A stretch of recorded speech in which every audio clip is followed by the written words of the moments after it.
Hello, welcome back to the HKBU Phonology Lab channel.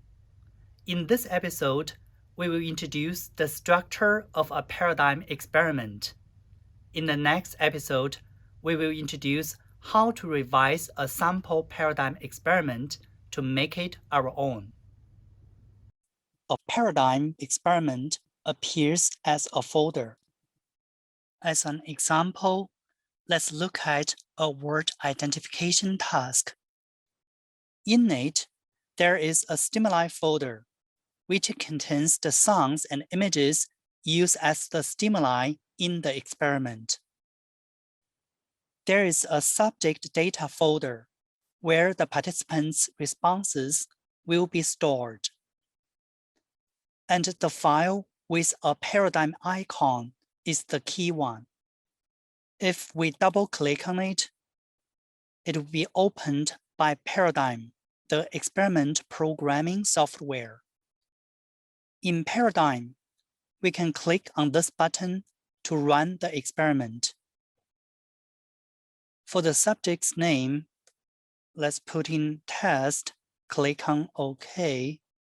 We see the introduction, and we can press the space bar to begin. Grapefruit. Very good. Apple. Very good. Orange.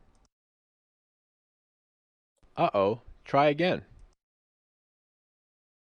For this experiment, Paradigm gives a flow at the bottom of the window.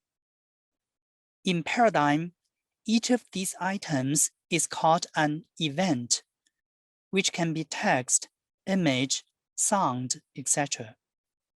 The first event is named Instructions. It has the introduction we saw at the beginning of the experiment. After reading the instructions, a participant needs to press the spacebar to begin the experiment. Here, under Responses, we have a keyboard as a response device. Double-click on it, and we see that space is set as the only allowable response, which will end the event of instructions and allow the next event to start. The second event is named Word. It plays a sound such as apple. The third event is named ID for identification. It includes 3 text elements. The first one named text 1, the second one text 2, and the third one text 3. This is where a participant will click the mouse to choose one of the 3 options. And here under Responses is mouse. Double-click on it. We will see that clicking the mouse will end the event. And the Paradigm is detecting the mouse pointer selection as one of the 3 options. The fourth event is feedback for correct responses and incorrect responses.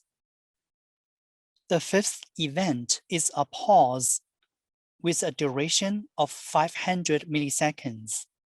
This gives a pause between trials.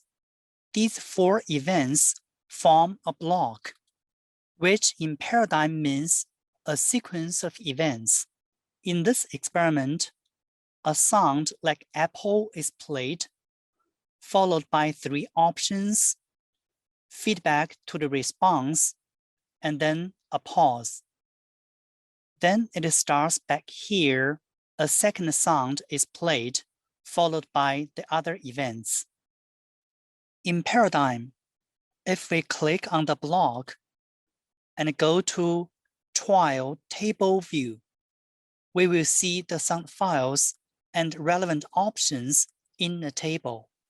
For the first trial, the sound file is apple, and the 3 options are orange, grapefruit, and apple in this order. For each trial, the correct response has been specified in this column. The correct response for the first trial is apple, which corresponds to text 3 on the event ID.